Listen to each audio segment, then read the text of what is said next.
Welcome back to Talent Take 5. I'm Andrew Sterling. Today I have someone very special on the show, my good friend Lou Shipley, who has a fascinating new book coming out called Unlikely Entrepreneurs: Wins, Losses, and Crucial Advice on Building Great Companies. He's a 3-time software company CEO who currently teaches entrepreneurship at Harvard Business School. Over his career, he's worked at 6 startups and led 3 as CEO. And he currently serves on 4 software company boards and is a trustee at Trinity College, where he co-founded the Trinity College Entrepreneurship Center in 2023. Lou, thank you so much for joining me, and always great to see you. Great. Thanks, Andrew. Happy to be here. So, Lou, we've played hockey together for years now, which is crazy, but I don't think I've ever heard the full story of how you got into business. So you actually started by selling books door to door to pay for college. Is that right? Yep, that's what it was back in last century. I'm that old, the early 80s. I was at Trinity College in Hartford, and some of the financial aid I was on got cut, and I had to figure out a way to pay for school. And there was a company called Southwestern that had this door-to-door book selling gig. I they had a line that said every town has park and every park has a bench. So my first night out in DeKalb County, Illinois, I slept on a park bench and then sold books door to door and made enough money to pay for school. I did it for 2 years. It was a great experience, Andrew. It was great, getting the rejection and learning how to sell and making money. It was really fun. I really enjoyed making money. Is door to door selling dead? Well, I'm actually going to take this book door to door, because if I could sell like crappy student handbooks and encyclopedias and Bible guides, I think I can sell this book pretty well. I'll take it door to door if I have to. Well, obviously the entrepreneurial spirit led somewhere pretty special with the illustrious career that you've built for yourself, and now teaching at Harvard with this new book coming out. And before we dive into Unlikely Entrepreneurs, do you consider yourself one, looking back at kind of where you started? Well, I consider myself really lucky to have teamed up with a number of different founders in my career and joined the startups. After working on Wall Street prior to business school, I just decided I didn't want to work at a big company anymore. And I got lucky. I cold called the founder of Avid Technology, who told me, "You were uniquely unqualified to work in tech. You went to a prep school and played hockey, and then to NESCAC school like Trinity, and then now you're at Harvard Business School. You won't work in tech." And I said, "Well, I'll do anything you need. I'll clean the toilets if I have to." And he hired me as a consultant, and I started doing projects. And then they said, "Hey, we need somebody to sell down south. We don't have anybody covering it." So I started to sell, and it went well. And then they said, "We have someone covering America and Europe. Can you just take the rest of the world?" So my job was I have a business card that says rest of world sales. Rest of world. The biggest market was Japan, so I learned Japanese, moved to Tokyo, and opened that office and ran Asia from there. But once you've been in one of these fast growth startups, you never want to go back to a big company. You always want to be in an entrepreneurial environment. Are you fluent in Japanese? I wouldn't say fluent. I had a working knowledge. I had to open the office and get a bank account. My son was born there.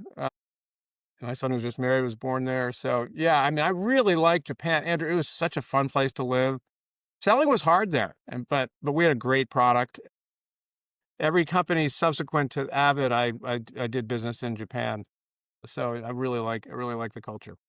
Now, I'd love to dig into that evolution from becoming a salesperson to a leader, and when did that switch happen for you? Well, it's a really interesting point. We talk about this in the book a lot, about the path to becoming a CEO and the path to becoming a good leader and what it takes to be a good leader. And in fact, in the book, the leadership chapter is we focus on a guy who you probably know, Mark Fusco, the Hobie Baker winner in 1983, who was also a terrific public company CEO for Aspen Tech. And then he was my board member at Black Duck. And, you know, the need for leadership in a company is so important. I was fortunate to work for some good leaders who also knew I had an aspiration to be a CEO. So I got a lot of help along the way from mentors who helped me, get to that next level. And that's one of the things I like about teaching at HBS and at MIT, is that you just get access to these people that are coachable, have a lot of ambition, are smart, and need help. We all need help. We all could use coaching. I still get coaching. Yeah, and I'd love to dig into your thought process around mentor selection. I think a lot of people's career trajectory depends on who you surround yourself with and the mentors. So, love your thoughts on selecting a good one and how to look for them. Yeah, I mean, I think it's got to be very interesting for your business as you're in the, hiring great talent. You need great people to build great companies. It's funny though. I think it's kind of an organic thing that happens, like like a chemistry experiment. It sort of mentorship just sort of happens. I don't think you can force it. I think you can be open to it if you're on the receiving end, and certainly open to it on the mentoring side. But I actually write about this in the book. I'd love to get your perspective on understanding somebody's coachability. And I have an expert named Will Keller, who's an exec coach, who talks about it in the book, and just about having a coachability index to sort of get into somebody's head to see if they really are coachable or if they think they have all the answers. Because if you think you have all the answers, I don't want to work with you, because no one Great does. point. And I just have found I got way better as a CEO in years 9, 10, 11, 12, 13 than I were in my first 8, because I just learned to be more coachable. I kind of approached it as if I thought I knew everything my first years. Then I realized, I don't, and I need help. And so being open to coaching, I think, is really critical. It's a great point. I mean, people like Tiger Woods has a golf coach, Yep. and it's what is that person going to teach him that he doesn't know? But it's sort of that lack of self-awareness at time. I think it's something that's kind of human nature. I think for me, it's always about in my own work and looking at people that are looking to make career moves. I think a lot of it is centered in learning and upskilling, where there's sometimes this unknown delta of I have to close this gap, this skill gap for me to go from A to B. And, a lot of times people think that they're going to get that by the person they're going to work for. And so they move for a new boss and for Mm. new challenges and new learning. And so I think for me, I'm always trying to be challenged in my thinking. As an athlete, you get exposure to coaches. I had some really hard coaches as a kid, and it's interesting because you go from that experience growing up, and this, right, from playing hockey your whole life as well. I feel like that kind of coach goes away at a certain point unless you have a really tough boss Wow, we could do a whole podcast just on on this just that. topic. I mean, it is so interesting. First off, yeah, I played hockey, but I learned the most about hockey when I became a youth hockey coach, which is now I understood like the systems. And before I was just a player, and I thought, just like you, give me the puck, I'll put it in the net. Like, and That's you've right. got a great shot. You're really good. Now to just give me the puck. But I found it's really interesting because, like, think about it this way. Think about running a software company and how complex it is. One of the things Fusco says in the leadership interview, which is really interesting, is that he thinks that playing hockey is a perfect training ground for becoming a CEO. Because first of all, you need to know where everyone is on the ice at all times. You need to know what to do with the puck when you get it. And if you don't know what to do with it, someone's going to smash you in the boards legally. Same thing in business, right? If you aren't ready as a CEO to know what's going to happen and to work with uncertainty and to know that you might have Mill City on the ice with you, but you might have a lesser player. Do you put the puck over there? Like, all these things are sort of perfect training for the competitive world we live in. And I have to say now, as a board member, all I really want to do is work with people that want to win. That's all I want to do. I don't want to work with people that don't want to win, because the people that want to win know they need coaching, and they're open to it, and they're open to honesty and objective feedback. And that's what, like, Fusco was a great board member to me, independent board member, because he can tell you things you're doing wrong and you got to listen. Like, you're not doing this right. You could get fired. And I have been fired as a CEO of a software company, and I didn't have the coaching there. So I think it's really important to sort of double down on that. And it must be interesting in your line of business to sort of figure out how coachable somebody is. Absolutely. I think a lot of it is in the course of conversation and hearing people talk about that experience. And I know in your book that you have some hiring insights, and I'd love to talk a little bit about that in a little bit here. For the audience at home, if they don't know, so I met Lou playing hockey through your former CFO. And the Fellow first, board I member. didn't Yep. have we basically arranged teams into, I think, is it like a quarterly season? I think we do. It's a quarterly season, and it's the same two teams every week, and we have a ref and a goalie, and it's the white team versus the black team. And I didn't have a white jersey, so I had to steal a jersey from one of my friends, and it says Mill City on the jersey. And so that has That's your now name. become how I am known to the entirety of this hockey group is Mill City from a jersey I happened to take from my buddy like 8 years ago. It wasn't I'm yours. literally Never saved knew in that. Lou's phone as Mill City. It's hilarious. I had no idea. But, you bring up an interesting point and to work off of your analogy, you realize real quick Mill City on the ice is a potential threat or asset. And you talk about navigating business as a CEO, as a leader, and that sort of hockey IQ, right? Mm. It so correlates to business IQ and being able to understand where you should be, where you shouldn't be, what threats are out there on the ice. Me, if I'm on the other team, like the time I, said, "Hey Lou, I'm behind, drop the puck, Lou," and you dropped the puck and I was on the other team. Yeah.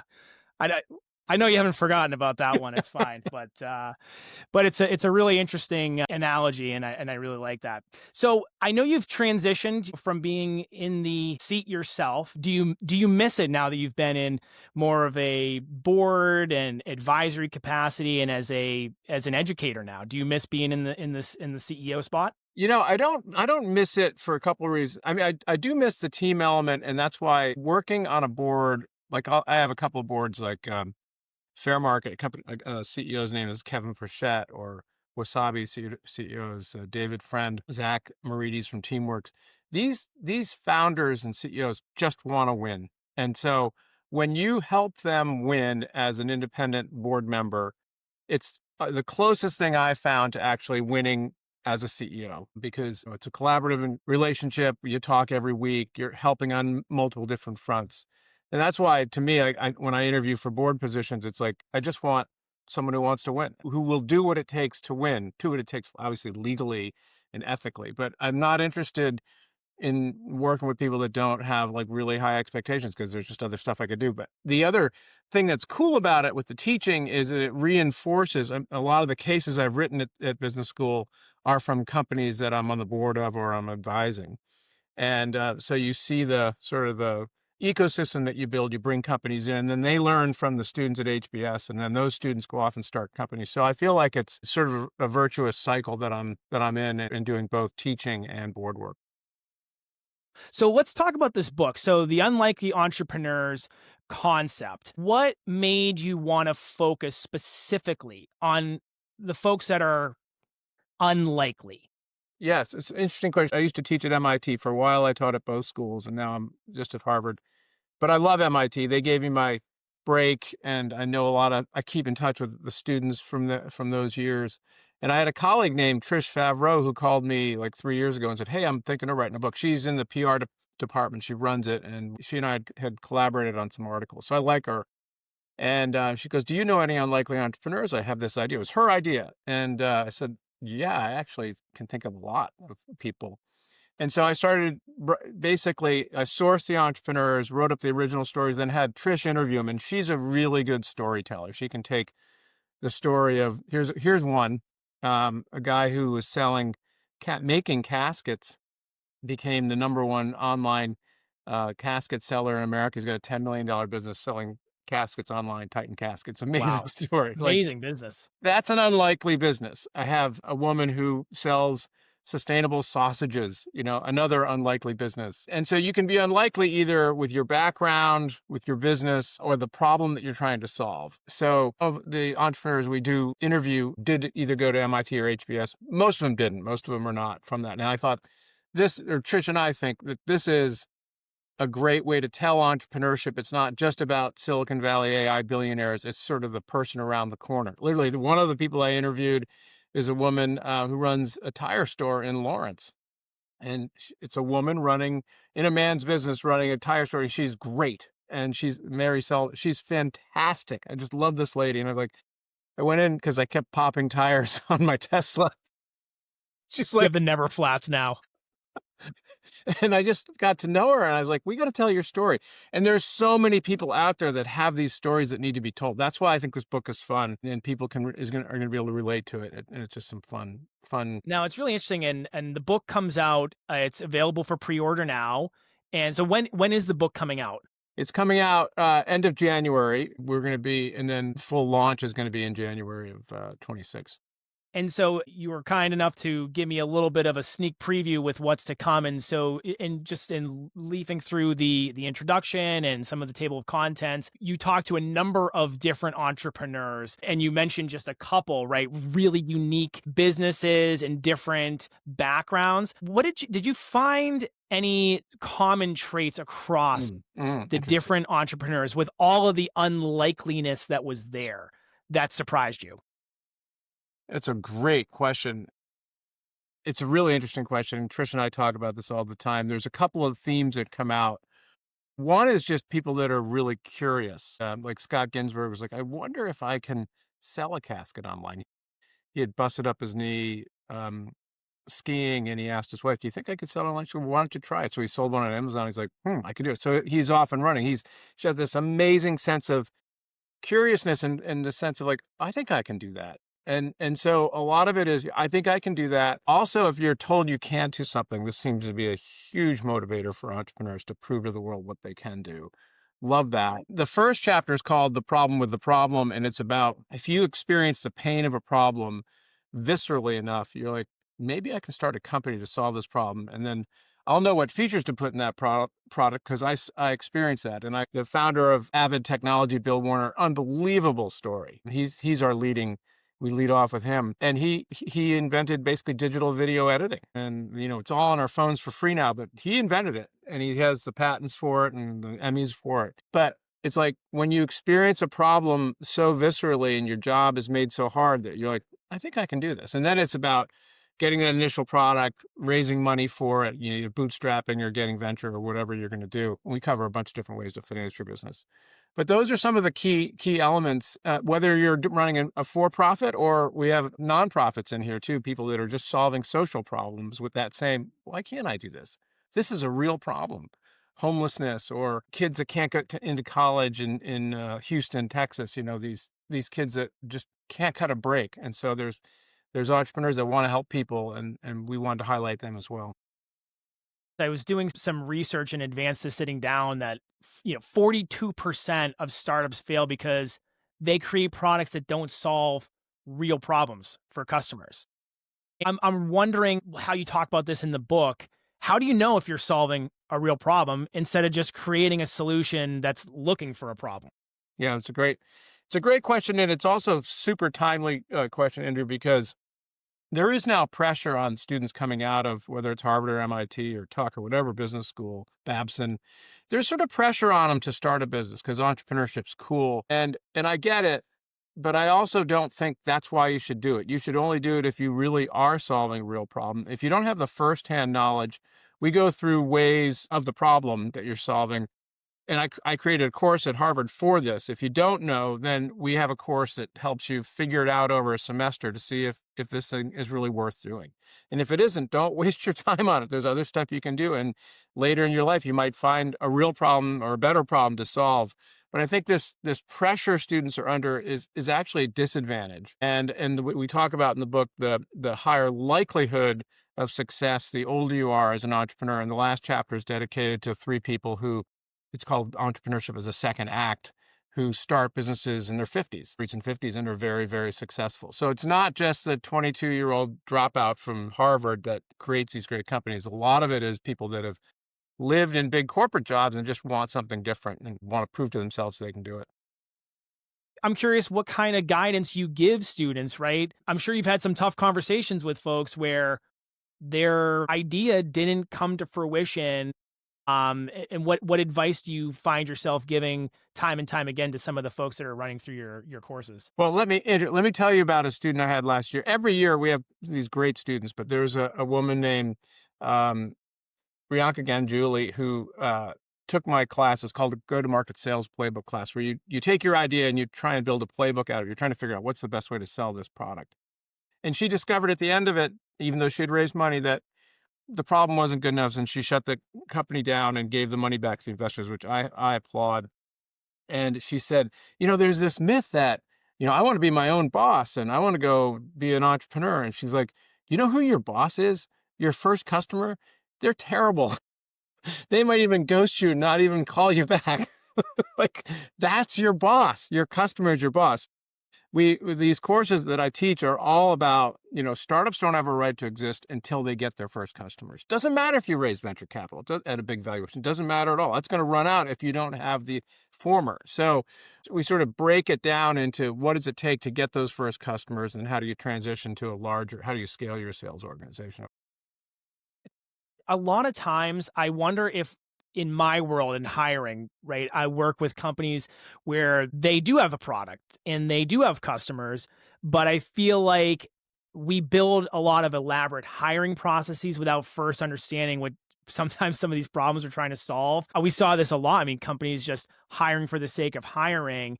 And I feel like there's a little parallel there potentially on the hiring front, which we'll talk about. So you mentioned sales, and I want to talk about that. Your second chapter is on the perspective of sales if you're the CEO, and delegate sales at your own peril.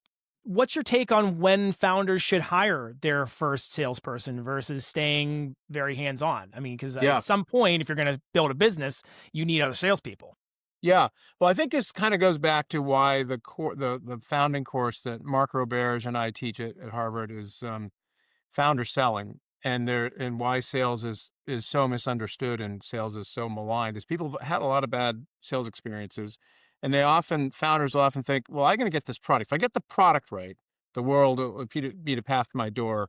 The product will sell itself. If I get the product right, the product will sell itself. That's still true. A lot of people really believe that, which is it's total bullshit. We have a case on Tesla in art that we did with John McNeil, who was the president, working with Elon Musk, where McNeil educated Musk on what a sales funnel was. Musk didn't even know that. It's like you have to have a sales forecast before you can tell Wall Street how many cars you're going to sell.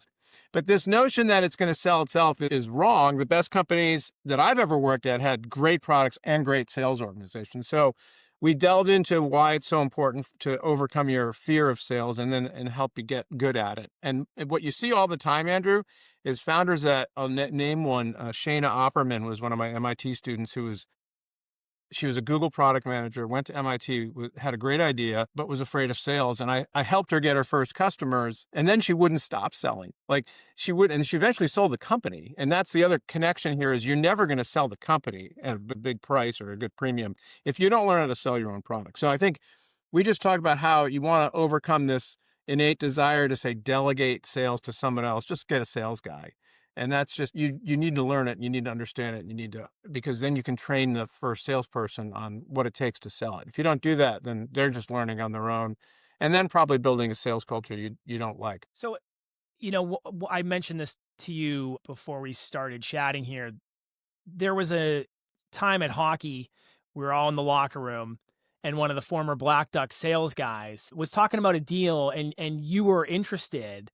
And I knew you were the CEO, and I knew he was like an account executive or something. And it really stuck with me that you said, oh, how's that going? And do you need me to jump in on it? And it always stuck with me because I'm thinking, wow, this is the CEO of the company, and like this is a sales guy, and he'll help him if he needs that. And so to me, I think I saw you live that. With just being a fly on the wall, listening to your conversation as I'm, tying my skates. What's the advice you would give to other CEOs? What should their level of involvement be in the sales process, and what should they let go? No, so, oh, wow, this is another topic, a whole hour easy on this one, On Andrew. just this one. Because I think if you come up through sales and become the CEO, you have to overcome a different thing, which is your natural desire to want to jump in and do it for the CRO that you've hired, which is a mistake. You've got to let them do the job, and then you help with the most important things. Help with whether it's planning or strategic accounts, or because and even the biggest companies at the biggest customers, the CEO's involved. John Chambers used to run Cisco, was always going and calling on JP Morgan Chase. He just made the sales calls because that's, big account. You have to do that. But even if it's not a big account, I think it's important for the sales organization to feel like the CEO has your back, and you don't look down on them or think, oh, that's an easy job. Now that's hard. If you come up through product and you're not as comfortable with sales, it sort of might be a natural thing to think, I don't really like sales. I just sort of it's a I have to have here, and and I don't really want to pay them that much. But salespeople are smart. They're actually have a really really hard job, and they know if they don't have support, and they'll go somewhere where they do.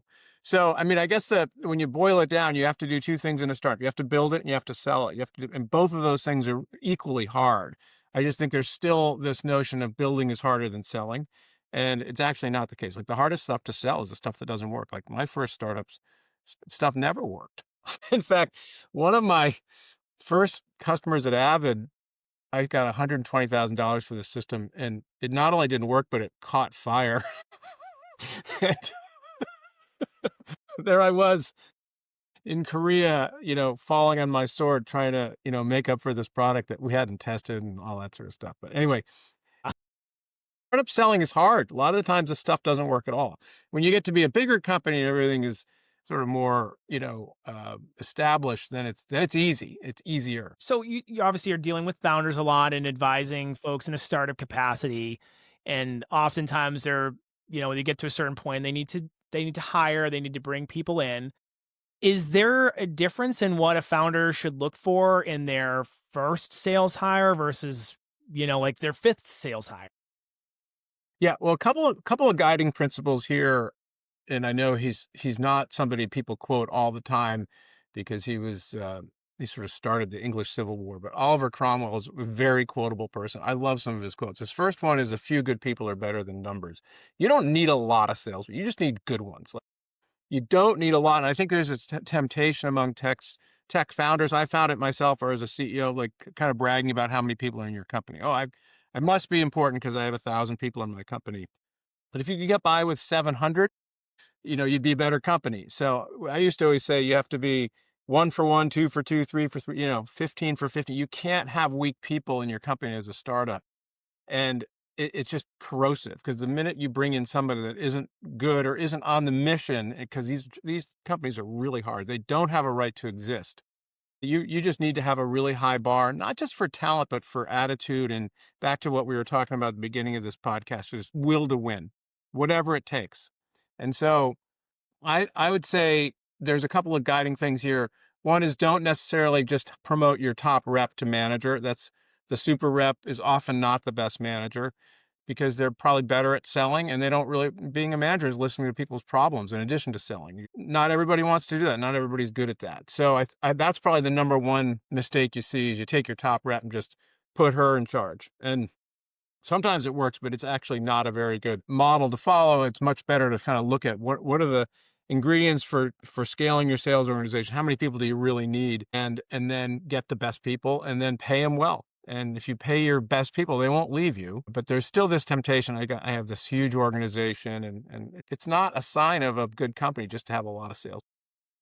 A really good pivot point into one of the chapters of your book that I'm really excited that's resonating with me is all about things with the difference between leading and managing and hiring. And so in chapter 4, the difference between managing and leading, what do you see as the difference?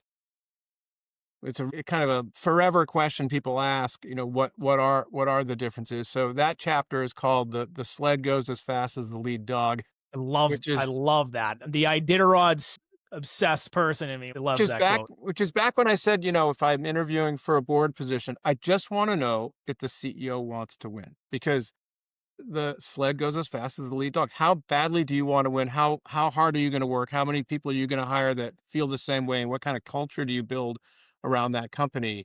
I think that's the leadership piece, and the culture is what leads the company. And the culture, if it's really good, can withstand bad quarters, bad products, exogenous shocks. Management, I think, is a little bit more scientific and data driven and more objective and less emotional. So, but I think you need both in the company, and I think you need like the hockey team we play on. I'm the fourth line checking guy, right? But the team needs everybody, right? Stand in front of the net, Lou. So, but you're going to have your stars, you're going to have your average players, and you're going to have your below average players, but they're role players. And so you're going to need role players in your company, and you can't have all superstars. No one can ever afford all superstars. So I think that's part of what it takes to come up with leadership model that works. It's funny in my work, I see this all the time. We find there's at times challenges where the CEO is the founder and they scale to a certain point and all of a sudden there starts to become problems.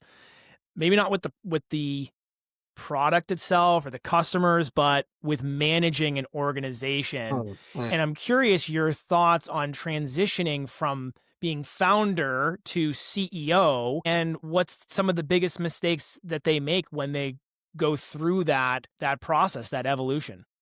Yeah, boy, this is a really interesting one. And by the way, the 3 times I was CEO, I was brought in as CEO, and I was not the founder of those companies, but I worked with the founders. And I think you have to have a trusting relationship with the founders, and they have to sort of let go and give up their baby to have someone else come in, and they have to That's trust really you. hard. It's really, really hard. I mean, imagine it either way, whether you're stepping into something that someone created, their idea, their baby, and you're saying, well, I think I'm going to take the baby this way and grow up a little differently this way. It's hard. It's like, I know how I am as a parent and seeing your kids grow up.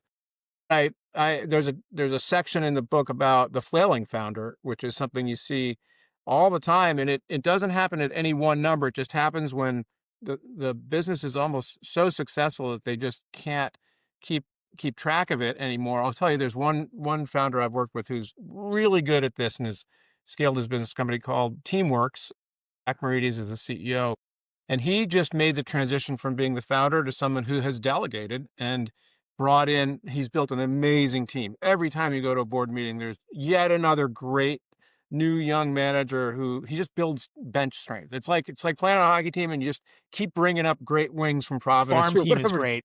Yeah, you just keep building bench strength because as the company gets bigger, you're going to need that bench strength to take on the next set of problems. So I think the people that do it the best, David Friend at Wasabi is good at that too, just continually upgrading the team with great talent and not having to be in the middle of everything. And it's a really, really hard decision, and I think for younger founders, they have a hard time letting go, but you have to because you can't control. Once these things get going, no one person can be in the middle of everything. And When you ascend into the CEO seat, how do you figure out what to delegate and what to keep? yeah, usually what happens, and this is, I got to give you this one because you're going to love this as a hockey analogy. Okay, so I get a lot of inbound requests from whether investors or someone in my network, PE guys, whatever, and they'll say, "Hey, Lou, I got this great company, but they have," and their voice kind of goes down. They go, "I have a sales problem." I'm like really? Like everybody has a sales You problem. don't say. Microsoft is worth $4 trillion and they have sales problems. So of course you have a sales problem, but they're like, I'm embarrassed about it. So I usually then say, I'll take the meeting with the founder and I'll ask the founder, if you are, I think I told you this one. If you were running a hockey team, would your hockey team be a youth hockey team? Would it be like a high school or college team, or would it be the Stanley Cup champion? Like, why do you ask? Well, because in every sales organization, you're going to have maybe in a youth hockey team, there's one guy who can skate, one guy who can score, no goalie. The high school team, there's going to have some depth and some extra players. Stanley Cup team, everybody on that team's been a superstar. Which is your sales? And they're always like, shit, I'm running a youth hockey team. Tier 5 Pee-wee organization. So, but it gets back to like, all right, how are you going to build this and get it to be really, really good? And if you haven't done it before and you try, it's hard to build something great that you just have never experienced. That's why I keep going back to that second chapter in the book on delegate sales at your peril. Just learn it, get over your fears, and you're going to find that you're actually pretty good at it. Now, CEO, if you're going to build a successful company, you obviously need a team around you, to your point with the different hockey teams, right? We all want to have Stanley Cup level talent around us. So that's where my work comes back in, is by helping people to find that talent. And so I'm curious how you approach hiring when you're in a leadership role and figuring out who do we need. And I'd love to talk about some of those interviewing best practices that you mentioned in that chapter. Yeah. So let me tell you a little bit about the Black Duck story, because I think that was where when I joined there as CEO, there had been sort of a rule that no one could get a job there unless they had 5 years experience in that role. And I was like, that doesn't make sense to me. So I said to the senior management team, every one of you is going to go to your alma mater and recruit. I don't care if you went to UMass or Fitchburg State or Dartmouth. I went to Trinity. We all went out and we started recruiting people. And then we found guys like Brian Mullen, or we found guys like Larry Barrow, these winners from these good schools that came in, and then they know other people that are good, and they recruited them in. And so having a sort of a dedicated philosophy of bringing up talent and building the farm system, not just always going out and getting the free agent, I thought was really, really important. And I had to explain to the board that it was going to take longer, but we'd be better at the end of it. But once you have that farm system building up where talent's coming in every year, it's such a strength. It's such an incredible advantage that you get. So I think it's about having this notion of building talent. We brought in a lot of interns. We let the interns present to the senior management team, bringing people in and giving them a piece of the action, as I think, and building an equity culture was really what I thought made the most difference because people could understand. I love that. I just recently had an L&D thought leader and expert, Rob Cordova, on my podcast, and we talked a little bit about companies looking to bring Gen Z talent into more advisory positions at a company so that they can inject some of that thinking in. And I think it's a really interesting way to approach that and build those, kind of early career talent funnels. Obviously, you're getting great access to that with your teaching at HBS. What I did want to ask you another question: who should report into the CEO?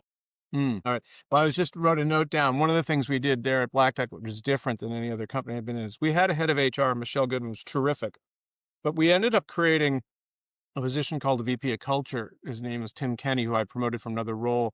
And his job, you think about it, it's senior staff each week: house sales, house product, house finances, house culture in Boston, house culture in London, house culture in San Jose. And that made a huge difference, Andrew, because people started to trust that we cared about how they felt going to work, not just that they got paid well or had a bonus or whatever. What did you feel like? Did you get out of bed psyched? Because if you are, you're going to come in and do great work. And if you're like, oh, I got to go to the office, this is terrible. But we had so much fun with that VP culture role that I think it made a huge difference. I love that. And from an interviewing perspective, do you have some favorite interview questions? We interviewed some experts there. I have Michelle Goodwin is interviewed in the book, and she talks about sort of in an interview. I think there's this temptation. I know when I was interviewed, I always felt like, am I getting grilled here? Or I think the way you want to conduct the interviews, I just want to get to know you. Can you tell me a story about something?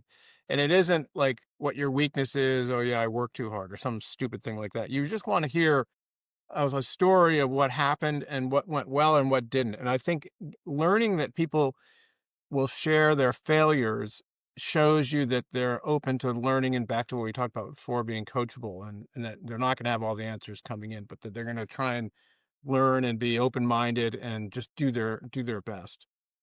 And I also really I had a really strict rule about a no asshole rule. Love I that. just I just don't want any. Go to my competition like that. I'm happy to compete with you. I just wanted good people around that you'd like to work with and that you could learn from. And I think creating not only a good culture but a learning culture, people feel like, all right, I'm getting paid well, and I get career progression, and my boss cares about my career progression, but I'm also learning. And I think people like to learn and feel like they're getting better and not just doing their job. You just made me think too. It's so important to have like radical honesty, and it takes a lot of guts to say, "Hey, go work for a competitor," right? And also to approaching your own circumstance in the organization that you're welcoming people into, and being very honest there. You mention in the book, right? Like when to kill the idea. I wanted to spend some time talking about that. When do you know that it's time to maybe call up the Titan casket for your business idea? Well, yeah, that was in the I talked about, and obviously the book is about successes, but there's a lot of failures I've had, and talked about like what happened in the failures. And the failures, we then bring it back to, failures were because the problem wasn't big enough, or the founders didn't learn how to sell, or you couldn't raise money for it because people just didn't believe in the idea. So I think you've got to realize these things are really, really, really hard, and not all of them do succeed. And it's often better to say, I don't want to spend 5 years of my life, just because I'm determined doesn't mean it's the best thing to do. with your life. So I applaud entrepreneurs that say, this just isn't working. And it gets back to another thing though, Andrew, that is hard because I've invested in a lot of small companies, and some of the founders, CEOs will be very honest. Here's where we are. Some of them won't give you any information at all. And it's like, wait, I gave you money and you won't even give me an update on the business. You know, Yeah, can I at least hit the tax write-off? at least something. Yeah. So, but anyway, no, it's been fun, and it'll be fun to have the book out, and I've enjoyed talking to you about it. I think anybody in sales, there's always that entrepreneurial spirit. Maybe a good place for us to kind of wrap this up. Part of your book talking about the most unlikely entrepreneurs at times with demographics, but the average successful entrepreneur's age based on research is actually 45. So I'm curious your thoughts on just who can be an entrepreneur. Is it too late for somebody that's in their 30s, 40s, 50s to start a company?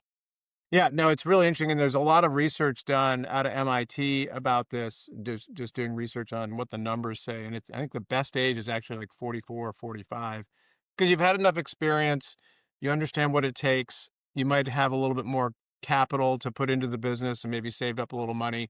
I think the three people we cover are ones that either had a dream and then left the big corporate job to fulfill the dream, or had a great career and then realized that they just enjoy the entrepreneurial process more than being in a larger company. And in my case, I always found that I love the early stages. Why I still do early stage investing in boards is the messiness is what excites me. Once the companies I got into that really grew and got really big, and I was running a big team, I was like, after a while, I'm like, I don't want to do this. I want to get back into startup land. And I think people are either builders or runners. I don't think it's a good or a bad. I think people just sort of are better at one thing or another. Being a builder is one set of skills. Being a runner or a manager is different. And that's not good or bad. I mean, I have a lot of friends that are running big companies. They're just really good at that. That just wasn't Yeah. my thing. Sort of the intrapreneur versus the Yeah. entrepreneur. Yeah, exactly. Yeah. Well, Lou, thank you so much. So again, the book is available for pre-order right now. And I understand you have a website as well. Yep. It's on loushipley.com. It'll be up there. You can order it there. So check out loushipley.com. You can order the book from Amazon, and I can't wait for that to come out. And I'm going to definitely need a signed copy, and you can message me some I'll sign hockey your Mill chirps in City. there. I didn't realize Mill City wasn't even your jersey. I was thinking about changing the name, It's Funny a how Mill, names stick. first name Mill. So, Lou, thank you so much again. Thank you. I And really appreciate it. if you guys found this helpful, if you liked the conversation, please like and subscribe to the channel. You can find episodes of Talent Take 5 on YouTube and Spotify. And until next time, I'm your host, Andrew Sterling, and thanks for tuning in. Thanks, Andrew. I'm the one you should be giving your attention to.